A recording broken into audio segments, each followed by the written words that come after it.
اللہ وہ معبود برحق ہے کہ اس کے سوا کوئی عبادت کے لائق نہیں، زندہ ہے، سب کو تھامنے والا، اسے نہ اونگ آتی ہے نہ نیند، جو کچھ آسمانوں میں اور جو کچھ زمین میں ہے سب اسی کا ہے۔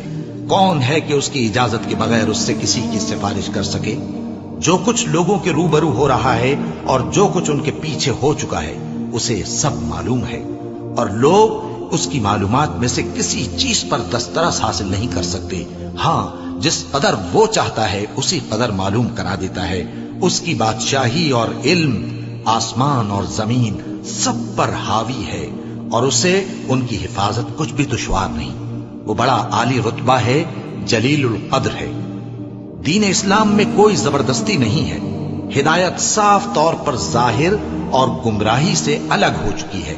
تو جو شخص بتوں سے اعتقاد نہ رکھے اور اللہ پر ایمان لائے، اس نے ایسی مضبوط رسی ہاتھ میں پکڑ لی ہے جو کبھی ٹوٹنے والی نہیں، اور اللہ سب کچھ سنتا ہے، سب کچھ جانتا ہے۔ جو لوگ ایمان لائے ہیں ان کا دوست اللہ ہے کہ اندھیرے سے نکال کر روشنی میں لے جاتا ہے، اور جو کافر ہیں ان کے دوست شیطان ہیں کہ ان کو روشنی سے نکال کر اندھیرے میں لے جاتے ہیں۔ یہی لوگ اہل دوزخ ہیں کہ اس میں ہمیشہ رہیں گے۔ بھلا تم نے اس شخص کو نہیں دیکھا جو اس غرور کے سبب سے کہ اللہ نے اس کو سلطنت بخشی تھی، ابراہیم سے اپنے پروردگار کے بارے میں جھگڑنے لگا؟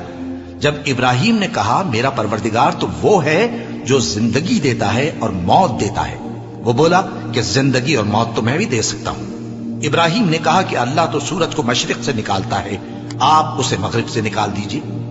یہ سن کر وہ کافر ہکا بکا رہ گیا، اور اللہ بے انصافوں کو ہدایت نہیں دیا کرتا۔ کیا اسی طرح اس شخص کو نہیں دیکھا جس کا ایک بستی پر جو اپنی چھتوں پر گری پڑی تھی گزر ہوا؟ تو اس نے کہا کہ اللہ اس کے باشندوں کو مرنے کے بعد کیوں کر زندہ کرے گا؟ تو اللہ نے اس کی روح قبض کر لی اور 100 برس تک اس کو مردہ رکھا۔ پھر اس کو جلا اٹھایا اور پوچھا تم کتنا عرصہ مرے پڑے رہے ہو؟ اس نے جواب دیا کہ 1 دن یا اس سے بھی کم۔ اللہ نے فرمایا نہیں بلکہ 100 برس مرے رہے ہو، اور اپنے کھانے پینے کی چیزوں کو دیکھو کہ اتنی مدت میں مطلق سڑی بسی نہیں، اور اپنے گدھے کو بھی دیکھو جو مرا پڑا ہے۔ غرض ان باتوں سے یہ ہے کہ ہم تم کو لوگوں کے لیے اپنی قدرت کی نشانی بنائیں، اور ہاں گدھے کی ہڈیوں کو دیکھو کہ ہم ان کو کس طرح جوڑے دیتے اور ان پر کس طرح گوشت پوست چڑھائے دیتے ہیں۔ جب یہ واقعات اس کے مشاہدے میں آئے تو بول اٹھا کہ میں یقین کرتا ہوں کہ اللہ ہر چیز پر قادر ہے۔ اور جب ابراہیم نے اللہ سے عرض کیا کہ اے پروردگار مجھے دکھا کہ تو مردوں کو کیوں کر زندہ کرے گا، اللہ نے فرمایا کیا تم نے اس بات کا یقین نہیں کیا؟ انہوں نے کہا کیوں نہیں، لیکن میں دیکھنا اس لیے چاہتا ہوں کہ میرا دل اطمینان کامل حاصل کر لے۔ فرمایا کہ 4 پرندے لے لو، پھر ان کو اپنے سے ہلا لو اور ان کے ٹکڑے ٹکڑے کر دو، پھر ان کا ایک ایک ٹکڑا ہر ایک پہاڑ پر رکھ دو، پھر ان کو بلاؤ تو وہ تمہارے پاس دوڑتے چلے آئیں گے، اور جان رکھو کہ اللہ غالب ہے، صاحب حکمت ہے۔ جو لوگ اپنا مال اللہ کی راہ میں خرچ کرتے ہیں ان کے مال کی مثال اس دانے کی سی ہے جس سے 7 بالیں اگیں اور ہر ایک بال میں 100 دانے ہوں، اور اللہ جس کے اجر کو چاہتا ہے اور زیادہ کرتا ہے، اور اللہ کشائش والا ہے، سب کچھ جاننے والا ہے۔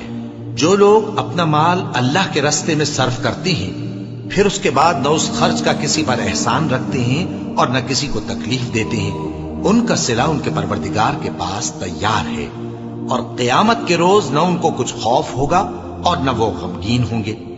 جس خیرات کے دینے کے بعد لینے والے کو ایذا دی جائے اس سے تو نرم بات کہہ دینی اور درگزر کرنا بہتر ہے، اور اللہ بے نیاز ہے، بردبار ہے۔ مومنوں، اپنے صدقات و خیرات احسان رکھنے اور ایذا دینے سے اس شخص کی طرح برباد نہ کر دینا جو لوگوں کو دکھاوے کے لیے مال خرچ کرتا ہے اور اللہ اور روز آخر پر ایمان نہیں رکھتا، تو اس کے مال کی مثال اس چٹان کی سی ہے جس پر تھوڑی سی مٹی پڑی ہو اور اس پر زور کا مے برس کر اسے صاف کر ڈالے۔ اسی طرح یہ ریاکار لوگ اپنے اعمال کا کچھ بھی صلہ حاصل نہیں کر سکیں گے، اور اللہ ایسے ناشکروں کو ہدایت نہیں دیا کرتا۔ اور جو لوگ اللہ کی خوشنودی حاصل کرنے کے لیے اور خلوص نیت سے اپنا مال خرچ کرتے ہیں ان کی مثال ایک باغ کی سی ہے جو اونچی جگہ پر واقع ہو، جب اس پر زور کا مے پڑے تو دگنا پھل لائے، پھر اگر مے نہ بھی پڑے تو خیر پھوار ہی صحیح، اور اللہ تمہارے کاموں کو دیکھ رہا ہے۔ بھلا تم میں کوئی یہ چاہتا ہے کہ اس کا کھجوروں اور انگوروں کا باغ ہو جس میں نہریں بہہ رہی ہوں اور اس میں اس کے لیے ہر قسم کے میوے موجود ہوں، اور اسے بڑھاپا آ پکڑے اور اس کے ننھے ننھے بچے بھی ہوں، تو ناگہاں اس باغ پر آگ کا بھرا ہوا بگولا چلے، پس وہ جل جائے۔ اس طرح اللہ تم سے اپنی آیتیں کھول کھول کر بیان فرماتا ہے تاکہ تم سوچو اور سمجھو۔